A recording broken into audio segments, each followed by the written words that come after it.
Hello and welcome back. I'm Joseph Hoffman, and in this lesson we're going to talk about how to play Etude in D minor by Cornelius Gurlitt with artistry. What does it mean to play a piece with artistry? For me, an artistic performance is one that tells a captivating musical story, a story that sparks my imagination and keeps me on the edge of my seat. Some pieces have a dramatic and exciting story to tell. Other pieces have a more peaceful, beautiful story to tell.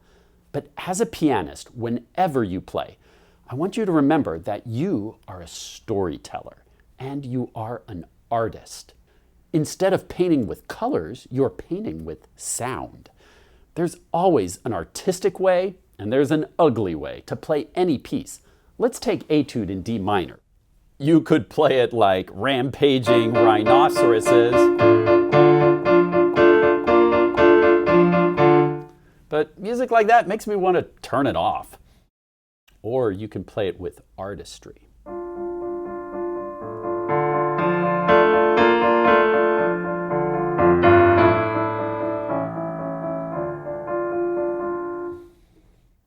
There are several important musical elements that will help you play with artistry. The first I'd like to talk about is phrasing. Let's take a look at the score. The most important tool a composer has to show a phrase is the phrase mark. This long curved line is a way that the composer shows the beginning of a phrase, and you'll see that it goes off the edge of the staff here, which is a composer's way of saying, this phrase isn't done yet, I ran out of room, but the phrase is still going. Just like when you're reading a book, sometimes a sentence goes off the edge of one line, you just keep that sentence going on the next line. A phrase is just like a musical sentence, has a beginning, middle, and an end, but all of these notes are telling one idea. So as you play artistically, the concept of phrasing is taking a phrase and making it beautiful, making it feel like all one idea. How do you do that? Well, the most common shape for a phrase is to start soft and grow as the phrase expands. Often a phrase may be going up. You see that the pitches of this phrase are going up. And I would put the climax of this phrase right here on beat 1. Often the highest note of a phrase is the climax. This B flat is technically the highest note of the phrase, but even more important sometimes than the highest note is falling on a downbeat. Remember how beat 1 in music is naturally the strongest beat? 4, 1, 2, 3, 4, 1. So I'm going to put the climax right there. And sometimes in my music, I like to mark the climax of a phrase with a star symbol. Or you can just put like a little sparkle symbol around that note to somehow show that this note is like the climax of my story. It's where all these notes are headed. Da, dee, da, da, da, dum, bum, bum. And then after you hit the climax, that phrase is going to decrescendo. Now, a composer isn't going to mark every single crescendo and decrescendo for you. The composer may just show you the phrase, and then it will be up to you to add in that crescendo and decrescendo, because you know how to play artistically. You know how to do phrasing. Whenever you see a phrase, your job is to make it interesting. You're not going to play every note just the same as the one before it. That is the worst form of artistry, to just make everything exactly the same. You want to show some growth in the phrase.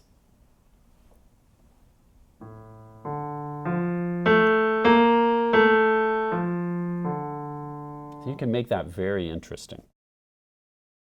Now, what about this phrase?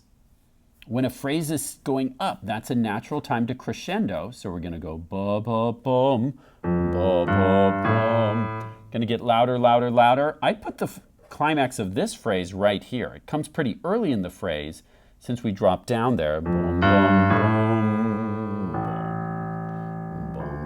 I'm going to already start thinking of my decrescendo starting da da dum bum. And then the last note of a phrase is almost always one of the softest notes of the phrase. That's just a general rule. That's going to happen 95% of the time or more. Same idea here. Now we're crescendoing again. And in the score, we've got a crescendo marking. So not just because of the phrase, we're also going to think of just like turning up the volume in general and building up. So maybe this crescendo will be even more, and maybe this decrescendo will be less than we did up here, because we want this feeling of building up to this mezzo forte, right? We started at a piano, but now by here, because of this crescendo, we're phrasing within that crescendo, so there still will be a little coming back down here, but overall we're getting louder and louder to come up to a mezzo forte here. And then remembering that also we've got this added tension from this second. Remember, anytime we have those seconds, that's creating some dissonance in the right hand, which is going to add to the excitement of this climax note, which then resolves by coming to this consonant third in the right hand. The left hand drops an octave. Listen to that. Okay, so anytime we resolve from dissonance to consonance, that's another time to create some tension, maybe a little louder here, and then softer as we resolve that tension.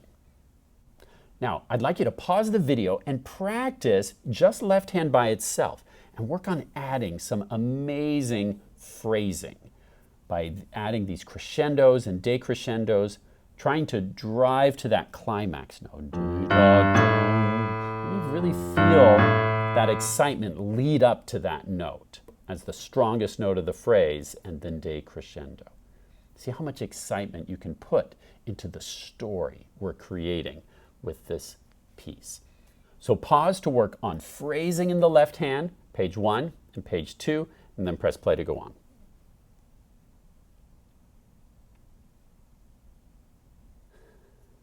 Now, let's add some damper pedal. When a piece says with pedal, that means it's being left up to you to figure out where to do the damper pedal lifts. Now, I'm going to give you some suggestions, but I want you to remember that pedaling can depend on your particular piano and the room that you're in. For example, if I'm playing in a concert hall with a really echoey room, maybe it's a wooden floor and I've got a grand piano, so it's really echoey, maybe I'm going to do more pedal lifts to try to keep it from sounding too mushy or muddy. But on a different piano, in a different room, maybe I'm going to pedal more generously. In other words, I may not lift as much. If I were in a really echoey room, I might do a pedal lift there on this note. But you may not choose to. You can use your ears to help guide when you need to do pedal lifts. The goal is to make the notes clean and beautiful, never muddy. I'm going to show you some places I would definitely do a lift. And if you find that it's sounding too muddy and blurry, you can add additional pedal lifts in other places as well. So what I'm going to show you are the ones I would definitely do. And again, you may find that you want to do more than this.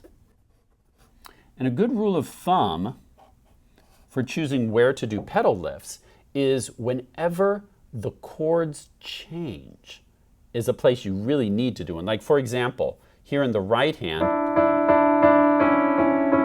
I didn't do a pedal lift, and you can hear how blurry that gets because you're hearing all three of those notes together if you don't lift your pedal. That's why you have to do a lift here.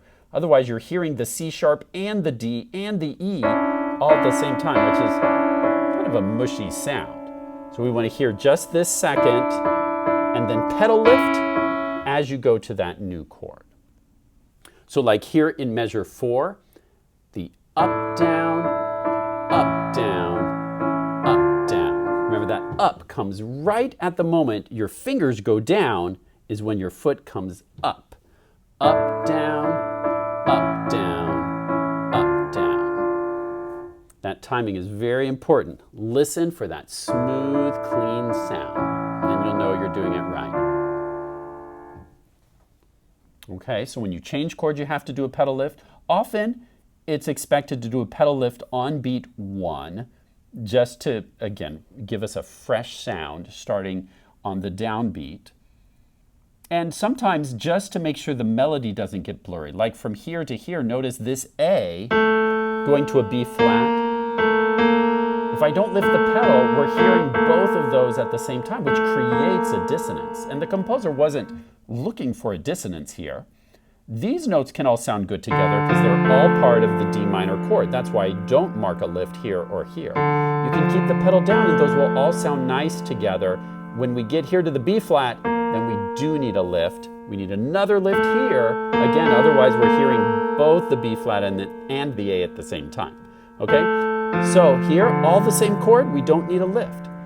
Dropping down here, just to keep it from getting too muddy. Now, you might say, well, don't we need a lift on this G? If we were playing slowly, yes. But remember, we're at an allegro tempo. So this is going to happen so fast, I don't think our ears will even have time when we're playing at full speed to notice the blurriness. So I found when I play this, I'm not lifting here. And my ears are just fine with that because, again, this happens so fast. It's going to go by very quickly. Okay. Now, if you like, pause the video and mark these pedal markings, and then see if you can figure out a pedaling on page 2 by yourself. Using these guidelines, see if you can figure out the pedaling for page 2, and then take some time to try to add damper pedal to your performance.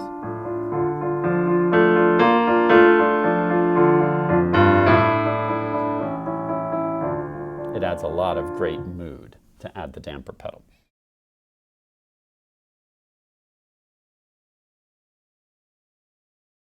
The last artistic element to mention today is voicing. Remember, voicing is the art of making the melody louder than the accompaniment. Where's the melody in this piece? It's in the left hand. The left hand's the melody, so the right hand needs to be played very soft. If I see a piano mark in a piece, I like to think of my accompaniment as one dynamic less than that. So I'll make my accompaniment actually pianissimo instead of piano. And then I'll make my melody one louder than whatever I see. So I'll actually make my melody more like mezzo piano. And if you average those two, it becomes a piano. Again, remember, a composer is going to give you one dynamic marking to kind of represent both hands, but your job is to take that information and now turn it into an artistic performance, which means doing things like this. We're going to make the melody mezzo piano and the left hand or the right hand accompaniment pianissimo, and then together that will create a piano effect. See, so the right hand very, very soft.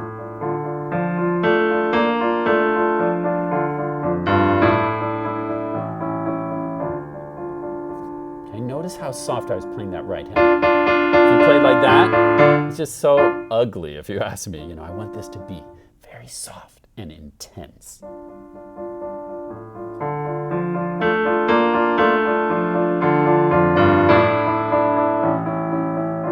And every once in a while, the right hand can get louder too. Like when the left hand crescendos here, I like to crescendo my right hand a little bit as well. Although on this one, I wasn't crescendoing my right hand as much. Those are artistic choices that I make when I play. You know, my left hand and right hand can do two different things with dynamics. It takes practice to do that, but it adds a lot of artistry.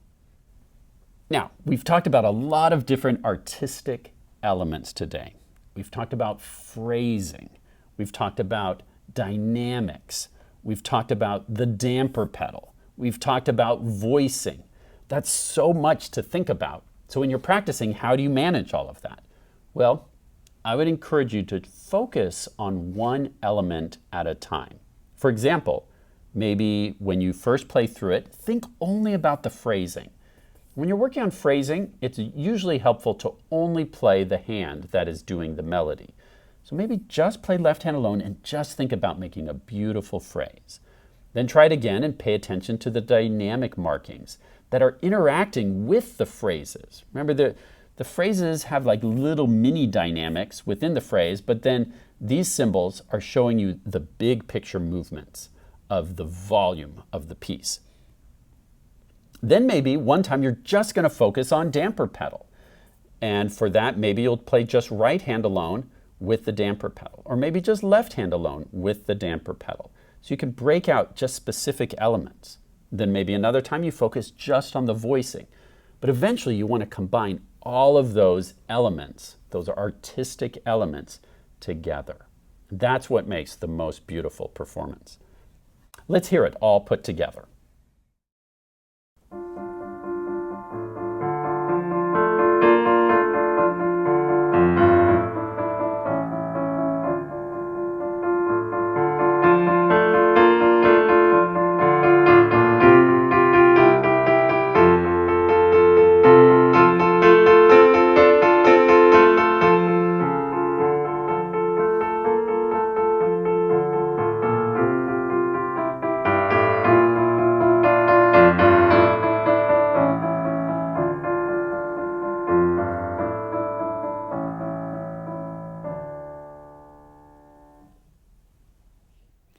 Thanks for watching and learning with me today about how to play Etude in D minor with Artistry. Happy and artistic practicing, and see you next time.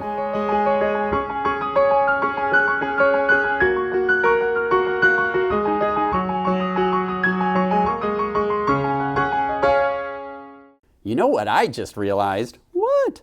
Maybe we are in a movie. Of course we're in a movie. Well, we're in a video anyway. Haven't you noticed that camera there every time you and Chef come on and tell a joke? Or you and I, well, get in an argument? Discussion. And Nick, our camera guy, is right there watching all the time. Didn't you notice any of that? By the way, hi Nick. Hi, Princess. No. I know that Nick is filming us and Mr. Hoffman and all that, but what if all of that is inside another movie? Huh? Like, what if someone else is making a movie or writing a book about us, doing this right now, and we're stuck inside that story or movie and don't even realize it? Like a dream inside a dream. That would be easy to disprove. Oh yeah? How? Well, for one thing, editors of movies are supposed to edit out ridiculous dialogue, which means most of what you've been saying today never would have happened. For another thing, if we were in a real movie, I could say a common cue line and pretty much know what was going to happen next. Oh, good idea. Let's try it.